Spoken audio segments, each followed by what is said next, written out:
Bienvenue dans cette nouvelle édition du QG Weekend. Voici les titres de l'actualité. Une feuille de route pour sortir le Togo de l'impasse politique. C'est ce que doit donner le 31 juillet 2018 la communauté économique des États de l'Afrique de l'Ouest pour une sortie de crise définitive dans le pays. La société civile appelle à la retenue. Au Rwanda, l'interopérabilité du mobile money permettra de renforcer l'inclusion financière. Les services d'argent mobile seront bientôt opérationnels entre les différents opérateurs de téléphonie mobile. Et puis à Madagascar, la culture de la vanille devient dangereuse pour les agriculteurs. Depuis l'annonce de l'augmentation des prix, ils sont victimes de vols. Madagascar produit chaque année jusqu'à 6000 tonnes de vanille. Au Mali, le premier tour de l'élection présidentielle se tiendra dans 24 heures. Le gouvernement assure avoir mis sur pied un dispositif de sécurité complet pour la tenue du scrutin.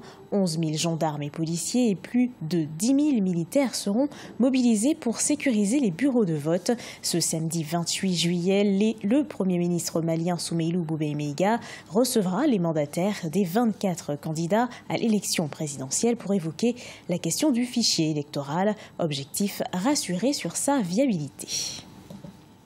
Les Togolais en attente de la feuille de route de la CEDEAO. Elle sera connue le 31 juillet 2018.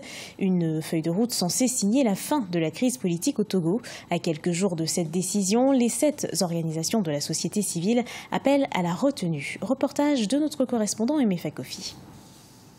Les Togolais dans l'attente d'une feuille de route de la communauté économique des États de l'Afrique de l'Ouest pour une sortie de crise définitive au Togo. La décision finale de la CEDEAO est annoncée pour le 31 juillet lors du sommet ordinaire de l'instance sous-régionale. À Lomé, beaucoup espèrent une décision qui va en faveur de l'alternance politique au sommet de l'État. Le plus important pour les Togolais aujourd'hui, c'est d'avoir l'alternance. On ne pourrait pas l'avoir par la rue. Il faut des élections crédibles, acceptables. Ce 26 juillet 2018, elles sont 7 organisations de la société civile regroupées au sein du G7 à présenter les forces et faiblesses du dialogue. Pour cette coalition de la société civile, le dialogue doit se poursuivre après le 31 juillet afin d'aborder les questions de fond telles les réformes électorales. Si jamais le 31 juillet, le Togo était obligé de remettre son destin entre les mains de ceux qui vont décider de son sort à travers notre organisation sous-régionale, la CEDEAO, que tout le monde garde son calme et que les protagonistes continuent de discuter. Au dialogue, pouvoir et opposition ne s'accordent pas sur une éventuelle candidature du président Faure Gnassingbé en 2020. La société civile togolaise, regroupée au sein du G7, recommande entre autres aux facilitateurs de mettre en place un comité de suivi du dialogue et aux parties prenantes au dialogue de créer des conditions pour parvenir à un accord global. Aux Comores, fin de la campagne du référendum constitutionnel ce samedi 28 juillet 2018. Les Comoriens diront par le biais du vote s'ils souhaitent modifier la Constitution. Parmi les principaux changements, la disparition de la Cour constitutionnelle et des 3 postes de vice-président, la possibilité d'une réélection pour chaque île lors de la présidence tournante et un suffrage universel à 2 tours. L'opposition a appelé au boycott de ce référendum et espère que ce scrutin sera invalidé par la communauté internationale. Au Rwanda, les opérateurs de téléphonie mobile souhaitent déployer des services inter-réseau. L'interopérabilité devrait réduire les coûts de transaction d'argent mobile. Le gouvernement a opté pour le modèle Spoke Hub pour relier les opérateurs d'argent mobile aux institutions financières. Le but, attirer les populations financièrement exclues. Les précisions de Neilei Claude Bessa. Les services d'argent mobile seront bientôt opérationnels entre les différents opérateurs de téléphonie mobile au Rwanda.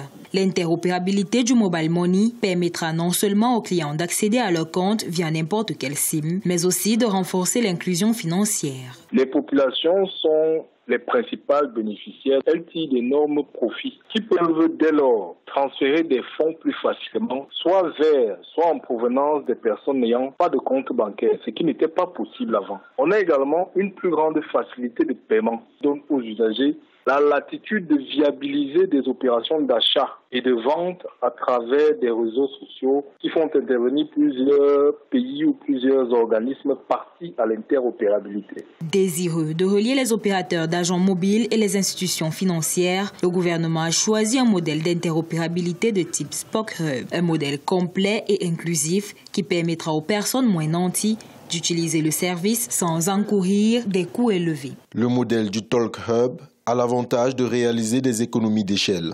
Nous ne lions pas seulement les opérateurs de l'argent mobile, mais aussi les banques et les institutions de microfinance. Le Rwanda deviendra le 3e pays de la communauté de l'Afrique de l'Est à déployer l'interopérabilité de l'argent mobile, après le Kenya, qui est arrivé en service en avril 2018. Actuellement, les utilisateurs mobiles au Kenya peuvent envoyer de l'argent entre les plus grands réseaux du pays, Safaricom et Airtel. Légère baisse de l'économie égyptienne sur la période 2018-2019. Les prévisions de croissance économique pour l'Égypte sont passées à 5,2% contre 5,8% prévus initialement par le gouvernement. Entre 2017 et 2018, la croissance du PIB est passée à 4,8% contre 4,1% sur la période 2016-2017. Les précisions de Victoria Sidji.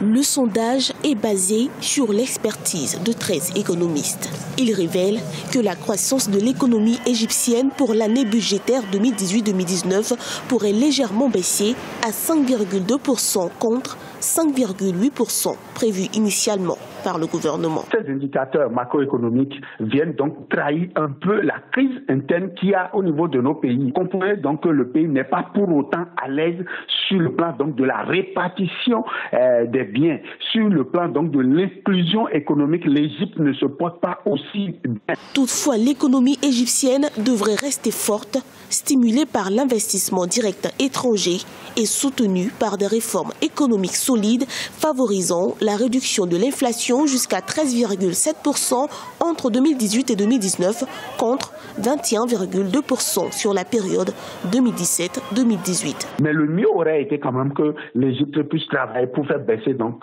son inflation, par exemple un point situé donc entre 9% et 3%. L'économie égyptienne, au ralenti depuis la chute de l'ancien président Hosni Moubarak en 2011, ploie également sous la menace terroriste. Mais malgré tout, la croissance ne cesse de s'améliorer. Entre 2017 et 2018, le produit intérieur brut était projeté à 4,8% contre 4,1% sur la période 2016-2017. Madagascar produit chaque année jusqu'à 6000 tonnes de vanille, mais la flambée des prix pousse les agriculteurs à protéger leur culture. Depuis l'annonce de l'augmentation des prix, ils sont victimes de vols. Reportage de notre correspondant Marcel Farba-Maroun.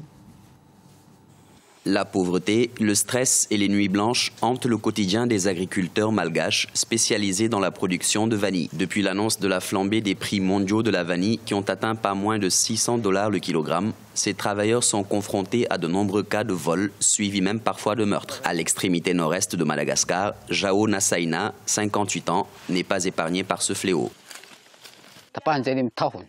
Les voleurs ont coupé mes plants de vanille ainsi que les gousses. Depuis lors, je suis devenu plus vigilant et cette année, j'ai acheté une lance et un petit pistolet pour me protéger et protéger ma ferme. J'ai décidé de vivre et de dormir ici afin de pouvoir garder la ferme. En 2017, des groupes de policiers et d'autodéfense ont capturé plus de 1000 voleurs de vanille. Les autorités locales ont indiqué qu'elles ont également intensifié les efforts de sécurité avec des patrouilles nocturnes pour aider à protéger les fermes. Ce sont les agriculteurs qui ont signalé le vol dans les plants de vanille. Ils l'ont d'abord signalé à leur collectivité locale et aux acheteurs qui, à leur tour, nous ont alertés et nous avons travaillé ensemble pour essayer de trouver les mesures nécessaires pour freiner le vol de vanille.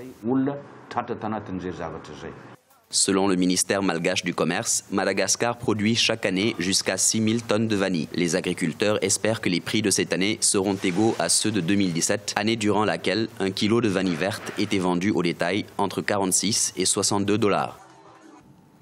Ce journal a été préparé par l'ensemble de la rédaction. Merci de l'avoir suivi. Retrouvez dans un instant une nouvelle édition d'Actualité sur Africa 24.